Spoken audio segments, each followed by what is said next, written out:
Sonen les trompetes de la història. I per a contar-nos les històries. Vicentum Ginarum. Vicentum Ginarum, Desginarum. De tota la vida. Beniarjó en romà, com seria? Beniarjorum. De Beniarjó seria de Beniarjorum. Beni és musulmà. Beni és musulmà. No pot ser, ahí t'he pillat. No fa lliga. No fa lliga. De l'antiga Roma. No ve. Vicent Linares, com estàs? Bona vesprada, estic molt bé, perquè mira, demà me'n vaig a Tarraco, la capital de la tarraconense. Això sí que és romà. Això és romaníssim. I té un arc allí que pega un tro. La romà de Tarraco. Això és un aqüeducte o és una Roma? El pont de l'infern. Ah, sí senyor. Que pega un tro. Bueno, a veure... Dime una cosa, avui de què parlem? De l'Imperi Romà? Avui també parlarem de l'Imperi Romà, o per almenys ho relacionem, perquè n'hi ha que relacionar-ho sempre. Perquè l'Imperi Romà, abans de ser un imperi, què era? Una tribu? Una república. També, la tribu també, però antes. I antes d'una república, què n'hi ha? Una monarquia. Una monarquia. Una monarquia... Sí, primer va la monarquia i després va la república. Primer van fer monarquia, república i imperi. Molt bé. És Star Wars. Sí, senyor. Com Star Wars. Obi-Wan Kenobi, tot això. El problema és que reis romans, llevat dels primers que van fer alguna cosa, en general no van caure bé, no eren simpàtics. Mira, perquè es feu una idea, a l'últim li diuen Tarquini el Superb. O sigui, Tarquini el sobrao, entre nosaltres. Per no dir-li bobo. Exacte. Tenien l'ego superlatiu, no? Ja dona una pista. Un dia parlarem de per què se fa la república i les llegendes que n'hi ha. Però anem allà. Mira, pane equirquenses. Això és. Pan i circo. Sí, senyor. I això té que veure en què jo avui vaig a parlar-vos precisament del pitjor rei que ha tingut mai... Mira que n'ha tingut de ruïns, Però vaig a parlar-vos del pitjor rei que ha tingut este país i també del seu nardo. Quan dius nardo, vols dir... Vull dir vargina, vull dir xufa, vull dir pilila, o qualsevol altra verdura que tinga forma... Atribut viril, es podria dir també. També. De manera més... Però perquè era històric, el seu nardo? Sí, i és que avui vos parlaré de la successió del rei Feló. Primer era el deseado, després va ser el rei Felón, Ferran VII, la qual va ser prou complicada precisament per culpa de la ferramenta que gastava este home. I vos parlaré d'això aprofitant que avui és l'aniversari del seu soterrament, que va ser tal dia com avui de 1833. El soterrar va ser complicat per el nardo. No, el soterrar va ser un soterrar... és que estava jo fent-me una pel·lícula. No, una pel·lícula. Vale.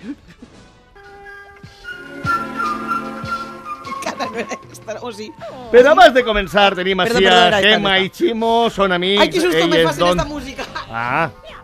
Digues.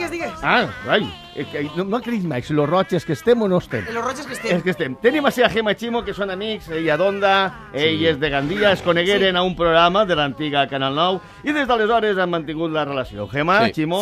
Amics i residents a Burxassó. Exacte, per 25 pessetes, que no són ni 16 cèntims.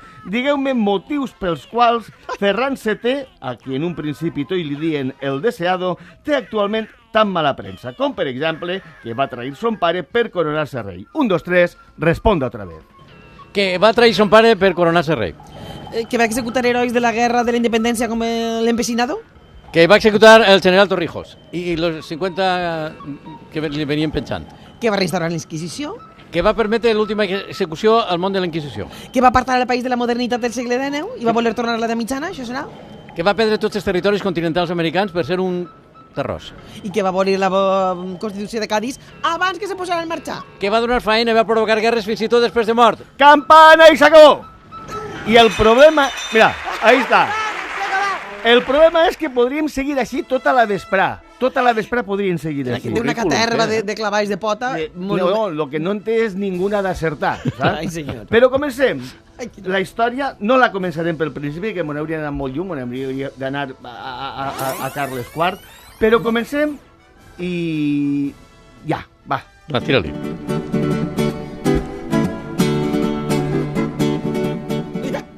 El concert no és. Vinga. 4 anys abans de que morirà ell va morir la seva tercera esposa, que li diuen Josefa Amàlia de Saxònia. Havien estat 10 anys casats, però la reina no va tindre descendència. En un informe mèdic de l'època, els metges apunten a quina podria ser la causa de la falta de fills. El rey Fernando tiene el miembro viril de dimensiones mayores que de ordinario, a lo que se le atribuye no haber tenido sucesión con sus 3 primeras mujeres. l'informe molt científic no és, però el firmava un metge. Saps què te vull dir? De fet, el cas de la reina Josefa Amàlia de Saxònia té moments realment esgarrifosos, quasi del punt de mira, paren atenció. Això tot ha quedat en un esglai. Quan es casaren, ella tenia 16 anyets, una xiqueta, era una xiqueta. La reina tenia ja uns quants. Diuen que la primera nit que li va veure el badall, la reina es va pixar damunt. No, però que estic dient coses... Això està escrit. Això és històric, home. De la por que li va agarrar de veure la serpa aquella. Imagines una xiqueta de 16 anys davant un carabassot. Ja, con la botella de Fontvella. Con la botella de Fontvella. Saps què te vull dir? De dimensiones mayores que de un ordinario. Però que espera't, que la xiqueta havia estat tota la vida d'un convent. Imagina't, ella no sabia que allò s'amagava ahí, saps? Imagina't. Va haver d'intervindre el papa Lleó XII per convèncer-la que havia d'acceptar el seu paper com a esposa, és a dir... Perquè ella no volia. Home, ella va apretar a córrer. I vosaltres direu, què passava ahí? Que això no presta, una xiqueta de 16 anys ha de prestar. A casa el rei la tenia més gran que Nacho, Vidal o Rocco Siffredi? Pues devia ser. ¿Per qué diguem això de nunca digas de este agua no beberé, este cura no es mi padre y esta no me cabe? Per què? Pues, per què? Doncs no vos ho explicaré jo per què no me cabe. Vos ho explicarà el metge que va inspeccionar l'artilugio de Ferran VII. La descripció era esta. En la base es fino como una barra de lacre. Una barra de lacre és això per ficar els sellos. Com si fos un trosset de tissa. Una candela, un trosset de tissa. Una cosa fina. Y en la extremidad tan grueso como un puño. Y era tan largo como un taco de billar. Taco de billar des de deportes de salón? Sí. A veure, era fino en la base. Això fa 80 centímetres. A veure, per a que quede clar, per si no queda clar... No m'ho puc imaginar. La cosa del rei estava feta del revés. Ai, senyor... Tu quan el poses el supositori té forma de missil, no? De missil. El missil explota per la punta. No per dar... La seva era com un missil per al revés. Com una vargina, mira, com una vargina, que té el gros... Sí, però la vaja l'albergina del tamany del meu dit índex. Exacte. Això era un nardo molt raro. Això era una malaltia. Allò era quasi un arma arrojadiza, saps què deu dir? Pues la xiqueta tenia raó de pisar-se damunt i corrents i dir-li al papa sálveme de aquí, sálveme de aquí. Jo l'entenc a ella. De que fer fredat. Està la llegenda que se pot veure en el Palau Real, l'home gastava un coixí en un forat enmig per penetrar a les seues esposes, perquè si no... era potser... Si en la punta no diu que era com un puño. Com un puño. Home, per favor. Normal que la xiqueta li agarrarà alguna cosa. Una plorera de... I precisament ens havien quedat... No, i a més allò no devia funcionar massa bé si no havia... No, claro, allò no donava, claro. Ja està. I precisament... Ens havien quedat en la mort de la tercera, que era esta Josefa Amàlia, i que la mort no té res a veure en el nardo, la dona es va morir, perquè s'havia de morir. Però total, 3 dones i ninguna havia tingut descendència perquè, claro, no funcionava allò. A veure, això diu el metge. Igual és que no ho acaba bé, jo què sé. La reina mor el 18 de maig, i és així quan assoma al cap el germà. El germà del rei, Carlos María Isidro, que ja té nom de gastar HS, nom de caspa, Carlos María Isidro. Este som al cap, mira pa que a la dreta veu que no n'hi ha ningú, mira pa que a l'esquerra veu que no n'hi ha ningú, diu, ara m'ha de ser rei jo, si no té fills, el rei seré jo, esta és la meua. I ahí és quan Ferran VII sospita que el seu germà vol ser rei, diu, me pareix a mi. I mira tu si seria antic i absolutista el germà, el Carlos María Isidro que Ferran VII decideix casar-se per quarta vegada amb Maria Cristina de Borbó dos Sicílies. Ojo, què vol dir ui. Primer, que el rei es casa 7 mesos després de la mort de Josefa Amàlia de Saxònia en desembre. O sigui, que estava calenta. I segon, Maria Cristina era neboda seua. Era la filla de la germana. Ai, senyor. Però a banda, la germana era la germana de la cunyada. És a dir, la Maria Cristina estava casada en un germà més menú, Francisco de Paula, del propi rei. Mirares per mirares era família. Vaja. O sea, lo de dinastia... Sí, home, una telenovela turca. Això, mira, una novel·la turca. Tremendo. ¡Qué lío! Bruja, que lío. Calavera, otra vez. És que després... I Xina. A tot això, Ferran... A tot això era buscant per casar-se l'última... Per casar-se i tindre família que no fos el germà l'hereu. Ahí està. I a tot això Ferran VII, per si de cas, promulgaria la pragmàtica sanció en 1830. Esta llei estava aprovada ja per son pare, per Carles IV, l'any 1789, però que si avui plou, que si demà fa sol, que si anem a esmorzar, que espera un moment, que si a mi això no m'agrada, que encara no l'havien promulgat, val? La pragmàtica sanció, alias la pragma, ¿vale? Deroga la llei sàlica, una llei introduïda pel primer Bobó, el nostre amic Felip V, que ningú el gira de xàtiva, i que es basa en els costums francesos. La llei sàlica és la llei per la qual s'impedeix a les dones regnar sobre el país. Havia de ser el fill mascle, l'hereu.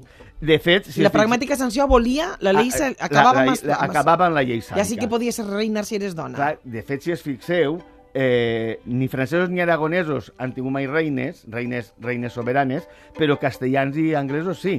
De fet, Isabel II, la filla de Ferran VII, va ser la tercera. Tenim a Isabel I, la catòlica, tenim a Joana I, la loca, i després tenim a esta. Aleshores va derogar aquesta llei que era francesa, la pragmàtica era francesa, no castellana, i la va derogar. I la qüestió és que, bé, doncs, això ja estava ahí, Maria Cristina es veu que va descobrir, va anar a la farmàcia i va descobrir els lubricants estos de colorins, els, com es diga, que no sé, però això... Sí, lubricants és guamantes. Lubricar de colorins s'entén molt bé. Que venen a la farmàcia i la cosa li va cabre. La cosa li va entrar. I si la parella real es casa... Igual en el coixí també ajuda. El coixí era que van trobar la manera. Per fer tope, claro. Bueno. Això està brutal. No, és descriptiu. Sí. Si la parella real es casa el 9 de desembre, d'aquest mateix any, el 10 d'octubre, després de la mocadora, naix la princesa Isabel. Mira. ¿vale? I ja en 1832 naixerà Maria Fernanda, que és l'altra. ¿vale? El part B. Però si també no li havia funcionat mai. Si cabia el puny, cabia el cap. Me dius tu a mi que estic donant detalls. No feia falta. Però va, tira-li. Maria Cristina, claro. I arribarà 1832. Ell, el rei, està molt malalt. Val? La reina és una xiqueta, quasi de bolquers. Sí? I els partidaris de Charlie, de Carlos María Isidro no paren de marejar el rei. Tant el maregen que al final derogarà la pragmàtica sanció. Perquè volia... Carlos volia reinar i va dir, és una xiqueta no. Vosaltres en recordeu, hi havia un còmic que deia Izmogut, que la frase era yo quiero ser califa en lugar del califa, pues este era Izmogut. Val? És el que coneix com els successos de la granja, no confondre amb el motiu de la granja. Val? I és que els assessors de Ferran VII, que eren tots de la corda del germà, van estar ahí menjant-li la olla per canviar la successió i que fora Carlos María Isidro i no Isabel II. Vale. Però, com vos he dit, la reina anava molt a la farmàcia per lubricant i li van dir, prova això, i li van donar paracetamol, no sé si era paracetamol o ibuprofeno, que això ho cura tot. Diu que m'ha pegat un bac, paracetamol. Això és la piretol dels xiquets. Això, igual. La piretol més màgic, això. Jo què sé, al sat que em fa mal el digorri, paracetamol o ibuprofeno o el que siga. Pues ahí li va portar l'ibuprofeno i l'home va reviscolar. I senadora de la jugada, agarra un globo important. Ahí aprèn consciència de que el germà t'ha cargat. Igual y entonces agarra un globo important i diu, ha canviat el govern, i canvia el govern. Val? Canvia el govern perquè li havien fet la 13-14 i l'home es va cabrejar. Tenia mal geni este Ferran VII. Total, que posa al capdavant del govern a Cea Bermúdez, que si te'n vas a Madrid és un carrer. Això és un carrer. Sí, home, una molt bona zona. Un carrer de perretes, de moniatos. I el Bermúdez és un poc liberal. Un poc. Una micotigua de liberal. I farà tot el possible per evitar que Carlos María Isidro accedisca al poder. Te has dejado esta media. Carlos María Isidro I. Si ja Juan Carlos I mos sembla ja... Carlos María Isidro I... És cansat de dir... És precursor dels Cayetanos. Segur. Perquè tu comences a dir Carlos María Isidro i ell és jove i quan acabes de dir el nom ja s'ha jubilat. I total, ja m'ha perdut. Sí, que va restaurar la pragmàtica sanció. Muy bien. Perquè poguera reinar la xica. I a més va fer una jugada molt hàbil. Com el rei es torna a posar malalt, perquè ja estaven les últimes, li proposa nomenar a la seva dona, a Maria Cristina, regent del regne. El rei accepta, Maria Cristina es fa amb el poder, i què penseu que va dir la reina? Por mi hija mato! Por mi hija mato, i aleshores va dir, veureu, i aleshores va fer forta i va fer tot el que tenia que fer perquè la xiqueta, Isabel II, accedira a la corona. Veient la jugada, Charlie pega a fugir a Portugal, diu, si no em volen, no sé, va ser una idea, es va donar compte per algo, i des d'allí comença a tocar els festeig a Maria Cristina des del minut 1. Maria Cristina ha de buscar partidaris perquè accepten a la filla, i els únics que quedaven lliures en aquest moment eren els liberals. Ahí se fa una contaminació rara. Els que el seu marit havia estat perseguint tota la vida. Claro. Els havia matat, els havia executat, els havia torturat, però els únics que li faran suport seran els liberals. I els liberals, veient que no hi havia res millor a apoyar-se, doncs se'n van també amb els isabelins. Charlie, que està en Portugal, intentarà fer-se amb el poder entre finals del 32 i del 33, i el rei, que estava ja malament, encara té temps de proclamar a la seva filla hereva del regne, que això va ser la jugada definitiva, i això va passar en 1833, per juny, i en setembre es morirà al Palau d'Aranjuez el rei. He dit que això dona pas a la regència de Maria Cristina i a que Isabel algun dia siga rei. No li va donar una miqueta de corda, sense voler, i que els liberals governaren i que els liberals pogueren començar a instaurar un sistema liberal. De fet, el procés del liberalisme... El trienio aquell. El trienio ja havia passat. Això ja havia passat. Això havia passat del 20 al 23. Tampoc cal tant de detall. El seu germà Carlos María de Sidó i els seus partidaris van sublevar i donen inici així la Primera Guerra Carlista, la Primera Guerra Carlina. O sigui, que el Carlos María Isidro va dir, sí, home, vaig a dir jo de provar això. El Carlos María Isidro, que estava apoyat per tots els retors, per tota la noblesa. Total, la primera començarà en el 33 i acabarà en el 40, i n'hi haurà dos més, una en el 46 i una altra en 1872.